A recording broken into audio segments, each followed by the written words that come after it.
Looking for a fun way to win up to 25 times your money this basketball season? Test your skills on Prize Picks, the most exciting way to play daily fantasy sports. Just select 2 or more players, pick more or less on their projection for a wide variety of stats, and place your entry. It's as easy as that. If you have the skills, you can turn $10 into $250 with just a few taps. Easy gameplay, quick withdrawals, and injury insurance on your picks are what make Prize Picks the #1 daily fantasy sports app. Ready to test your skills? Join the Prize Picks community of more than 7 million players who have already signed up. Right now, Prize Picks will match your first deposit up to $100.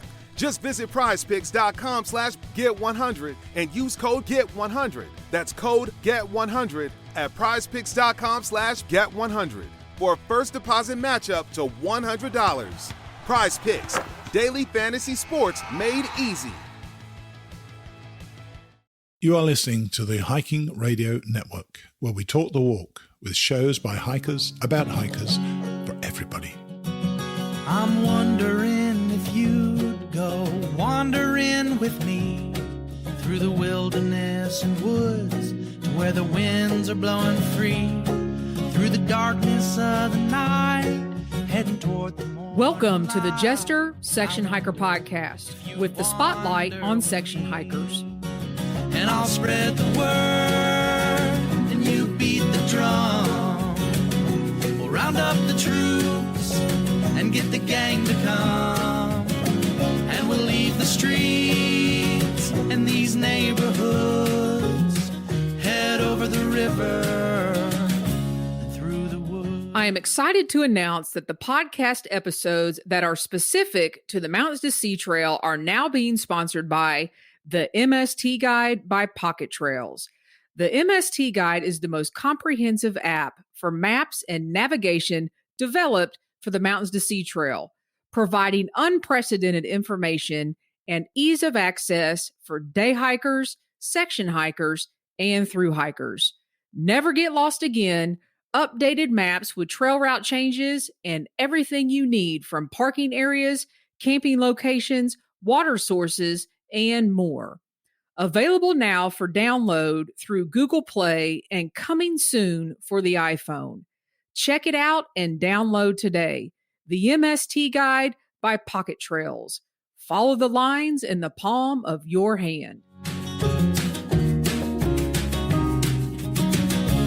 Welcome to the podcast, everybody. You are listening to Jester Section Hiker, the premier podcast with the spotlight on section hikers.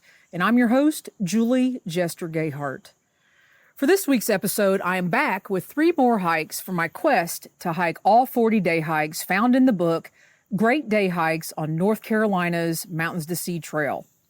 I am excited to be hiking in the Linville Gorge area of North Carolina for hike number 8, but before I bring you this episode's hikes, I wanted to give you a little history on the Linville Gorge area itself. Linville Gorge is the deepest and perhaps most rugged gorge in the eastern United States. Nicknamed the Grand Canyon of the East, it is protected by the 12,000-acre Linville Gorge Wilderness Area, one of the first areas to be included in the National Wilderness System with the passage of the Wilderness Act in 1964. The steep walls of Linville Gorge enclose the Linville River for 12 miles. The river, which begins at Grandfather Mountain, enters the gorge at the spectacular Linville Falls, then descends over 2,000 feet before breaking into the Catawba Valley on its way to Lake James. The Cherokee called it ECO, meaning River of Many Cliffs, a reference to the many vertical rock outcroppings that line the gorge. Located off of the Blue Ridge Parkway, Linville Falls drops a total of 90 feet in a multi-level cascade and can be viewed from several overlooks along 2 trails that lead from the Linville Falls Visitor Center. The 0.8-mile Irwin's View Trail also leads to an overlook offering a breathtaking panoramic view of the Linville Gorge. The area around Linville Falls is one of the few places in the mountains where the Rose Bay, Catawba, and Carolina rhododendron grow side by side. The Linville Gorge Wilderness Area is a magnet for hikers, backpackers, and rock climbers. Spared by its rugged terrain from clear cutting in the early 1900s, the Linville Gorge features some of the best remnant stands of uncut forest in the southern Appalachians. A trail system spanning 39 miles is composed of numerous steep trails that lead down from the east and west rims to a main connector, the Linville Gorge Trail. Short Off Mountain and Table Rock on the east rim of the gorge are two of North Carolina's premier climbing destinations. Linville Gorge is prime habitat for wildlife, including deer, bear, raccoon, turkey, and the ruffled grouse. Hunting and fishing are allowed, but permits are required.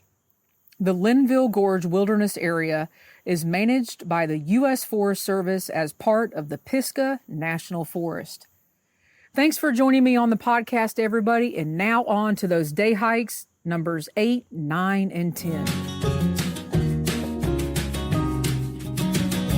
Good morning, everybody. It is Saturday, October the 24th, and I am actually on day hike number 8, working my way up to the Mountains of Sea Trail. And let me go ahead and tell you about this hike. This is hike number 8, Linville Gorge, Wolf Pit Road to Table Rock.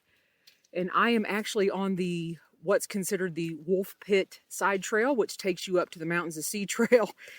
And I'm going to go ahead and tell you already, I have stopped several times because of the phenomenal views looking down on Lake James, the changing of the leaves, the colors. Wow. This is going to be an amazing hike. And I wanted to stop here and read the description actually from the book. It is 8.4 miles one way, 6.8 miles on the Mountains to Sea, plus a 1.0 mile spur trail from the parking lot at Wolf Pit Road. And that's where I'm at right now. A 0.6 mile out and back spur to Table Rock. I will be doing that at the end of the hike. The degree of difficulty, strenuous. Trail type, it is all on trail. And it says, maybe the best views of Linville Gorge, the most challenging hike in this book. And I also wanted to read for you guys a little excerpt. I know I gave you some information in the intro, but I wanted to read this part from the book. This hike, the most challenging one in this book, features an impressive 3,500 feet of climbing over more than 8 miles, few water sources, and a long shuttle for hikers not wishing to make it a round-trip hike. Moreover, because this area has had frequent forest fires, there is little shade for much of the hike. As great as the challenges may be, the rewards are equally great. This section of the trail includes perhaps the best views into the 2,000-foot depths of the Linville Gorge, often called the Grand Canyon of the East.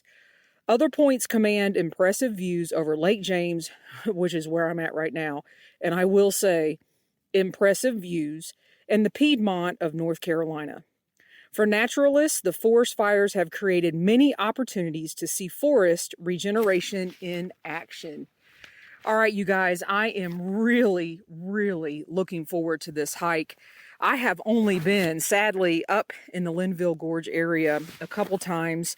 My first time was actually in an outward bound course. I was actually, in 2008, I was part of an educator's course in the outward bound system, and we actually spent 3 days out in this area, backpacking and learning educator techniques and all that good stuff. And then a couple years after that, came out and went down into the gorge with a couple friends. But I have never been on this hike. I am really looking forward to it. Looking forward to the views, looking down into the Grand Canyon of the East. And I am working my way up right now to actually get on the Mountains of Sea Trail. So I will leave you with that, and I will be back here shortly to fill you in on how this hike is going and hopefully all of the amazing views I'm going to see. And I will be back real soon. Thanks, guys.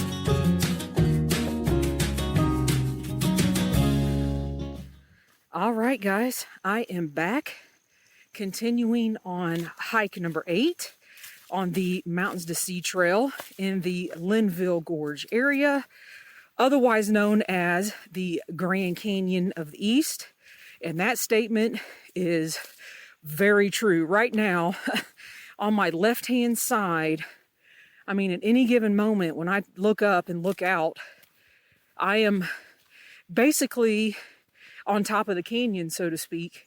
And right now, when I look out, I can actually see Table Rock, which is phenomenal. And I wanted to back up and kind of start at the beginning of the hike with the drive up to the Wolf Pit Trailhead. You do want to make sure that you have a vehicle that has a little bit higher clearance. It is a dirt road and it is a little bit rutted out, especially I would say in the last half mile. And my recommendation would be, if you can, I know it's not possible for everybody, to get dropped off and not have to leave a vehicle there, because it shows there's a parking area, but honestly, it's just like little pullouts, and there were probably 25 or 30 cars up there, if not more, and I got there at 7:30 in the morning, and there was nowhere to park. So I was very grateful and thankful that I had a ride and was able to get dropped off, so I don't have to do an out and back, which would end up being a little over 16 miles. So just be cautious of that. And when you do start off, you are not actually on the Mountains to Sea Trail. You are on, I think it's called the Wolf Pit Trail. I mean, literally the trail starts right at the kiosk, and then up you go to the Mountains to Sea Trail, and it does switch back a little bit. The footing is pretty rocky, but I mean, the views really kind of overtake that, because several times when you switch back, you can look out to your left at Lake James.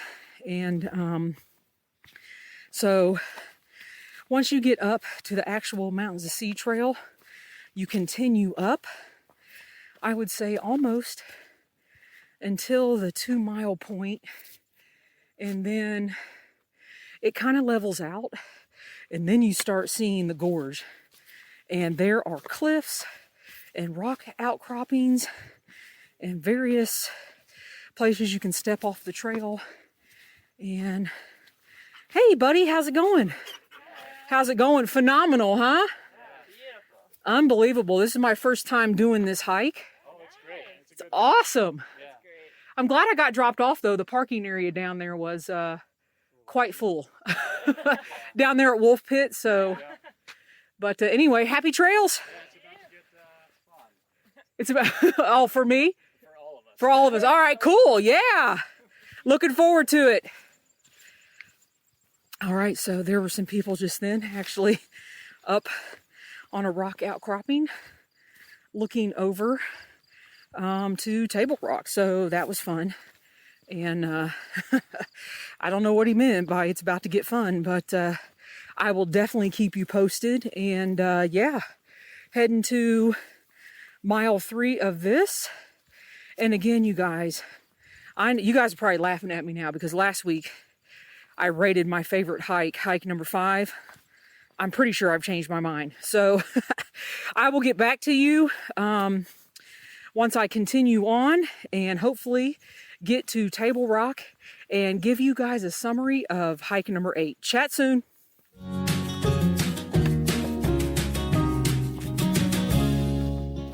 All right, you guys. I just made the turn off of the little Table Rock trail that takes you up to the top of Table Rock, and I am working my way back down. And I'm telling you right now, since I left you, I think I was at, how's it going? Good, how are you? Good. Hey, little buddy.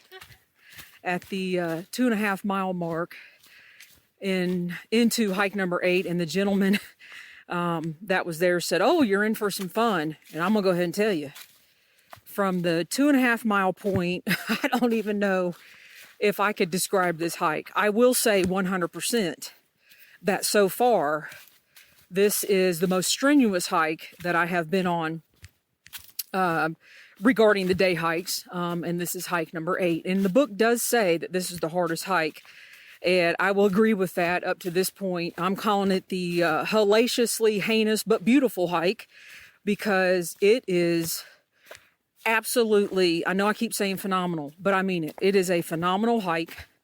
So let me back up to the 2.5 mile point where I left you guys off, and the gentleman said, "Oh, we're in for some surprises." Well, so what happens after that point, about 2.5 miles, you are up on the ridge of the gorge, and it's beautiful, it's gorgeous. You're not really thinking about the hiking because you're walking along the ridge there. And then all of a sudden, pretty much you start dropping down, and you have a pretty good descent, and it takes you to a little gap where there are really good campsites, and you can take a break there or whatever. And then when I say you start ascending, and I don't know the steepness, but it was steep. And I think you ascend almost 2 miles up to a place called the Chimneys. Now, I have been to the Chimneys, but it has not been hiking east. I was hiking west on the Mountains of Sea Trail to get to the Chimneys, and that is nowhere near as hard of a hike as hiking east to the Chimneys. And I could tell when I was getting closer to the Chimneys, because I started seeing a lot of people, and the parking area to get picked up for this hike is actually only 0.3 or 0.4 from the Chimneys area. So right before you get to the top of the Chimneys, you kind of have to shimmy yourself in what I'm going to call a cave.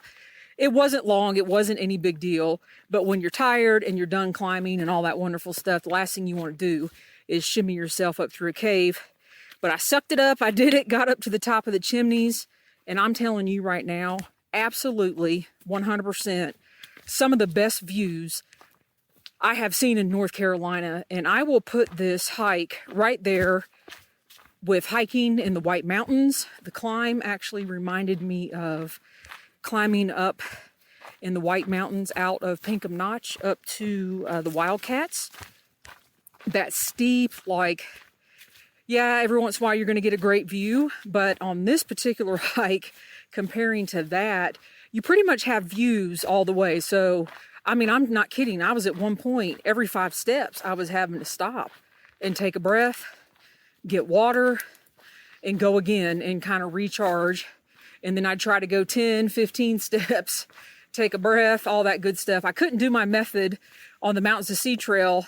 I got spoiled by the Appalachian Trail. There really are blazes about every 10 or 15 feet, but there are not white circles every 10 or 15 feet. So I gave up on that.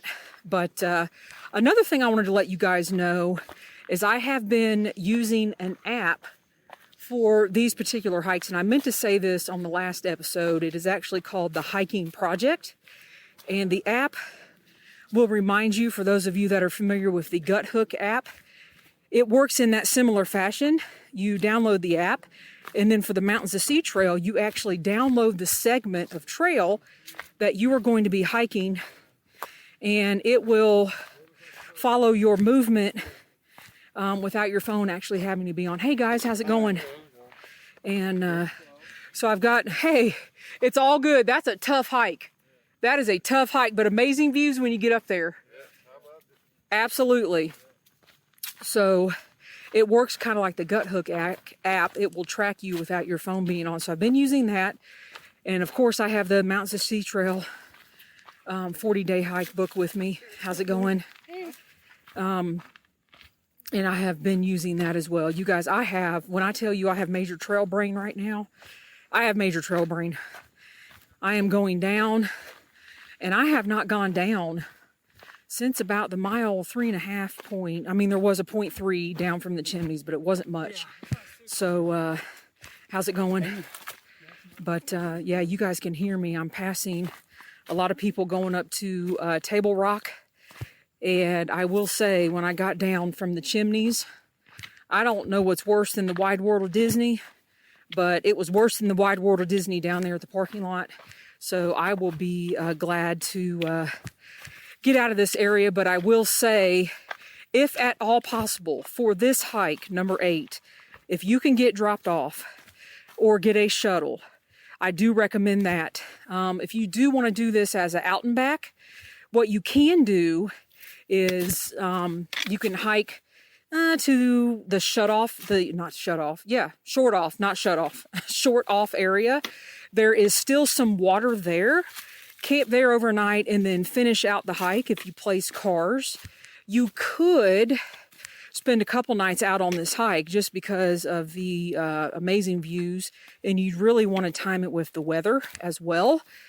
And the one thing you do, like the book says, I've only seen one water source on this trail, and that was back at the very beginning at the top of Short Off Mountain. I think it's Short Off. You guys will have to forgive me if it's not. My brain it's really twisted right now. I'm pretty tired, but so you do need to be cautious of water on this hike. I did carry 3 liters. I carried 2 liters in my water bladder, and then I carried, maybe not a full 3 liters. I think 20 ounces of Gatorade because I knew it was going to be warm today as well. So just be cautious of that. Hello, how you guys doing? Hey, how are you? Good. So when you do start off at the other trailhead, you are heading east, and you kind of forget about that climb because it's so gorgeous. You're looking back at Lake James, and everywhere you turn, every switchback you turn, there's a view of Lake James, and you don't really realize you're climbing. But I can tell you now, my legs are feeling the effect of this morning. But overall, I will rate this hike absolutely 100% a must-do if you live in the state of North Carolina. I cannot believe I have not completed this stretch before. Going over Short Off, going over the ridge, over the gorge. Oh my goodness. You guys, I have so much video. I was stopping every 5 minutes. I was like, oh no, that'll be a better one. Oh no, that'll be a better one. So when this episode comes out about this hike, I will have video clips that I will share with you guys, and I will go through them and try to pick out the best ones. But I see the parking lot and I am excited. Yay, I finally made it to Table Rock. I was able to look out, and I don't know if I saw Mount Mitchell or not, but I'm gonna act like I did. It's a clear day, so I saw it somewhere. And I will get back with you guys real soon. This will end my hike for the weekend. I am only doing hike number 8. And then I will be out Halloween Saturday on the 31st, completing hikes 9 and 10. And I will coincide those with this episode. But once again, really appreciate you guys listening. And I'll be back to chat with you guys real soon. All right, everybody, I am back. It is Saturday, October the 31st. Happy Halloween to everybody. And I am actually at the end of hike number 9. And you'll find out why I did not want to take out my phone and record while I was walking the entire hike. But let me go ahead and tell you guys about this hike. Hike number 9 is titled Waterfalls. You start at the, I think it's Pineola Road trailhead, and you end at the Roseboro Road trailhead. The distance is 3.6 miles one way. The degree of difficulty is moderate, but requires some wading, and that is 100% true. It is all on trail. The gain is 811 feet. The loss is 1,090 feet. The highlights are the Huntfish Trails, Grag Prong Falls, numerous smaller falls and swimming holes. Easiest, shortest, most accessible stretch in this part of the Mountains of Sea Trail, which I believe is segment 4. The book says, what this hike may lack in challenge compared to its neighboring sections, however, it more than makes up for in scenery. As the hike makes its way through the Lost Cove Wilderness Study area, it passes through several waterfalls, tributaries of Wilson Creek, a federally designated wild and scenic river, This is a special and rewarding place to hike. All right, so let's go ahead and get started on this. When you actually start the hike, your first water crossing is not for about a mile. So you start there at the trailhead and pretty much you're meandering your way down. And it's that tricky footing because of the time of year it is. The trail was encompassed with leaves and they were covering roots and rocks. So nothing hard or anything, just have to be careful. Make sure you aren't sliding or anything. And then I believe you get to mile 1.6. You have your first water crossing. And that one actually wasn't too bad. It was just under my knees. And then you climb out of there. And then basically this whole hike, you are up on the bank of the river, on the trail, but either the water and waterfalls are down to your left, or when you cross the water, everything ends up being on your right-hand side. And you do cross the water multiple times. And the last one, I was actually up to, it went right underneath my waist, but I wasn't in it for that long. So it wasn't too bad. I was never scared or anything. And the water is up. I'll go ahead and let you guys know. Those of you that live on the East Coast know that we had some really, really bad rain and winds cut up right through the Appalachian Mountains.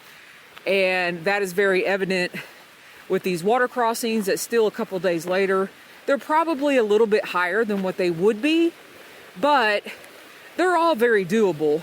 The key to hike number 9 is basically realizing your feet are going to be wet the whole time, anticipating the water crossings, being prepared, making sure when you start off, you have one stable foot and then you move the other foot and you just take your time and put your pole down and make sure you're stabilized. Or I also had in my mind that if I got to the first one and I needed to turn around, that I would go ahead and make that decision.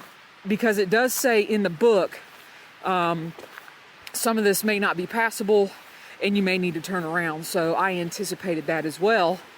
But I will go back and say, at the beginning of the hike, at the trailhead, there was a bunch of garbage. So even before I started, there was like an old bag of potatoes, but it was obviously used as a sack for them to carry their food. There were 4 or 5D batteries. There were eggshells. Obviously somebody had hard-boiled eggs. There were onions. It was weird. So I don't know if and a tub of whipped cream. I don't know what people are thinking, but it was pretty much spread all over the parking area there. But I couldn't leave that. So picked that up, started the hike, and then let me see if I can see the Forest Service number here in the parking area. And I will say, this is the Timber Ridge Trail Forest Service 262 parking area where this actually ends. Right at the end of the hike, it did get a little bit confusing. I could see the parking area and I saw a big bus and it looked like several mountain bikers that were up on the road. So I was able to tell where it was, but you kind of lost the signage for the trail. So what I did when I ended is I came back up and kind of backtracked, and then I was like, oh, okay, well, this is where I should have gotten the trail. So, all right, you guys, I am going to get dried off a little bit. I will say hike number 9 is a special treat. Be ready for your feet to be wet. Be ready to cross the Grag Prong river area multiple times. I do have video of it, so what I will do after this podcast episode comes out, I will put the video up the next day on Facebook and Instagram, so you guys can see that. And I am headed to hike number 10, and when I am along that trek, I will get back to you guys, and I will chat real soon.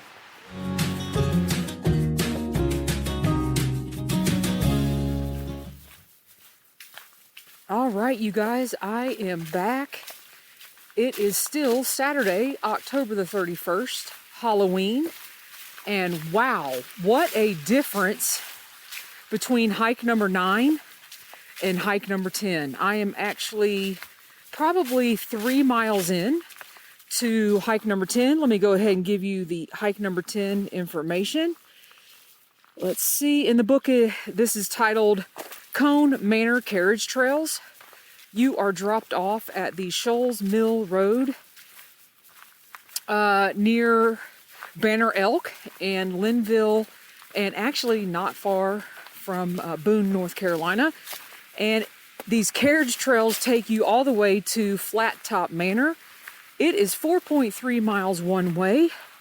The degree of difficulty is moderate. The trail type, it is on all trails.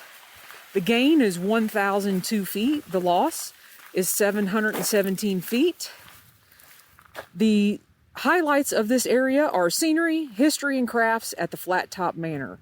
This hike is primarily in the Blue Ridge Parkway's Moses Cone Memorial Park, the former summer estate of the Gilded Age textile entrepreneur, conservationist, and philanthropist Moses Cone. A nature lover, Cone carefully developed 25 miles of carriage roads on his estate to allow him to enjoy the land to its greatest extent. These roads have been maintained as wide, gentle trails for hikers, skiers, and equestrians. The Mountains to Sea Trail takes advantage of the park's trail system, following these old carriage roads for most of the hike. Flat Top Manor, Cone's luxurious home at the end of the hike, now hosts the Parkway Craft Center, which exhibits and sells works by artisans from throughout the Appalachian region. So, like I said, I am actually about 3 miles in, and wow, what a contrast. Like I said, from hike number 9 to hike number 10. Literally for hike number 10, you kind of have to get dropped off at the road, and thank goodness I have a ride. The parking area holds about 4 cars. So I literally jumped out of the car, and you have this set of stairs, which are about 10 stairs, and they pretty much go straight up. And I was like doing a bear crawl up these steps, slinging my day pack on at the same time. But pretty much you hike for about a half a mile, and it is straight up. You hit this stile, and then you hook a right, and you are on these carriage roads, and they are awesome. After about a mile, you pop out into this field, and there's cows, and well, there's cow poop everywhere, but that's still awesome. And I got some good video footage of that as well. And you come around the field, and you're continuing on the carriage roads, and people are hiking and meandering, and this has been great. It does feel like a Halloween hike, though. I got to tell you, it's overcast. It is about 37 or 38 degrees, and the leaves are crunching. The majority of the leaves in this area are off the trees, so you can see all the way through the trees. Like, hopefully we're going to be able to all winter until the spring, and I am really enjoying this. I do have to tell you, after I got in the car, after hike number 9, I was pretty soaked. So I had to take off my the leg part of my zip-off pants. I was stuck them up in the front of the car in the heater.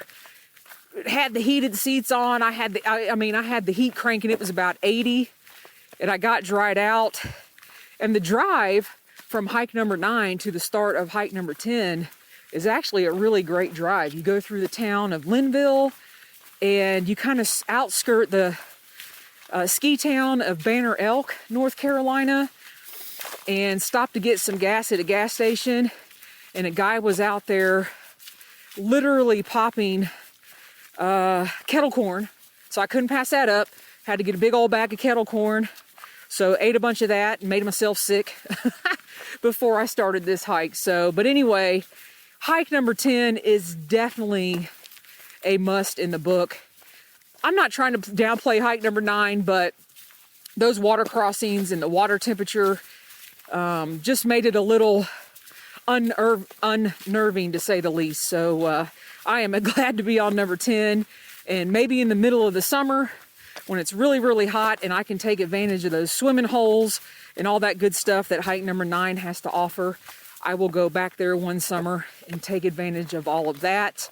But right now, you guys, I am going to take advantage of having no one around, meandering on these carriage trails, looking out over the scenery where you can pretty much see everything because the leaves are off the trees, and enjoy the rest of this 1.6 mile hike that I have left.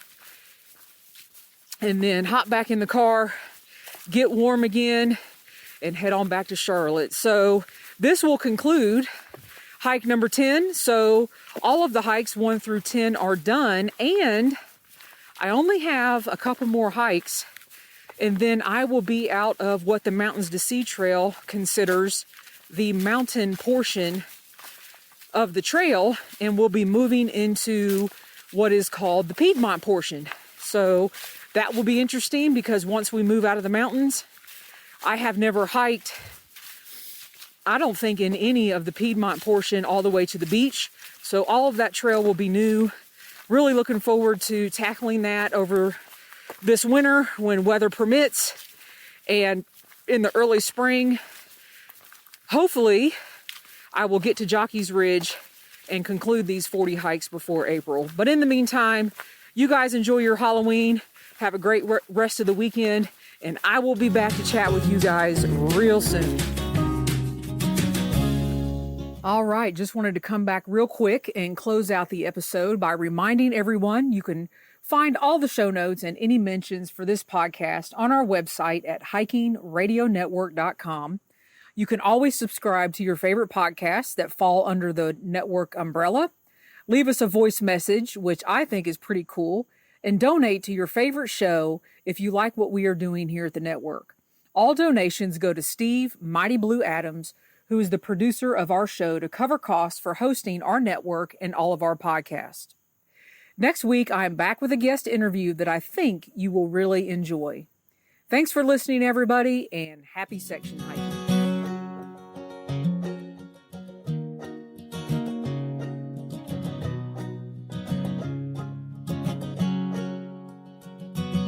I'm wondering if you'd go wandering with me through the wilderness and woods to where the winds are blowing free, through the darkness of the night, heading toward the morning light. I wonder if you'd wander with me, and I'll spread the word and you beat the drum. We'll round up the troops and get the gang to come, and we'll leave the streets and these neighborhoods, head over the river and through the woods. You're wondering if I go wandering with you, what kind of trouble we'll get ourselves into. Would it be wrong to tag along with a band of vagabonds? You wonder if I'd wander with you. So I'll spread the word and you beat the drum. We'll round up the troops and get the gang to come, and we'll leave the streets and these neighborhoods, head over the river.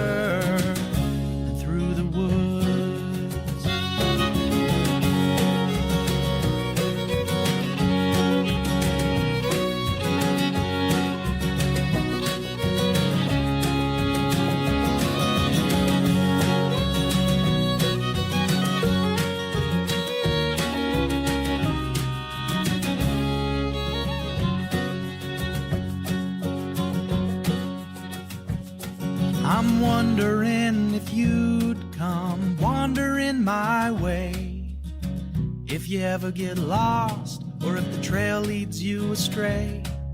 The music of the pack can always bring you back you wander away. And I'll spread the word and you beat the drum. We'll round up the troops and get the gang to come. And we'll leave the streets in these neighborhoods, head over the river and through the woods.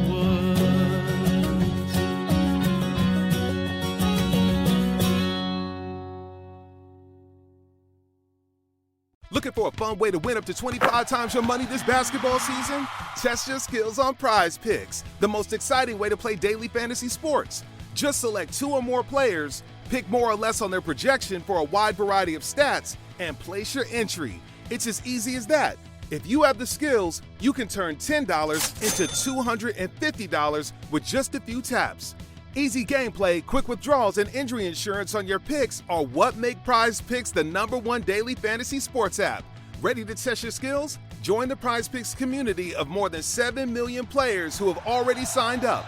Right now, Prize Picks will match your first deposit up to $100. Just visit prizepicks.com/get100 and use code GET100. That's code GET100 at prizepicks.com/get100 for a first deposit matchup to $100. Prize Picks, daily fantasy sports made easy.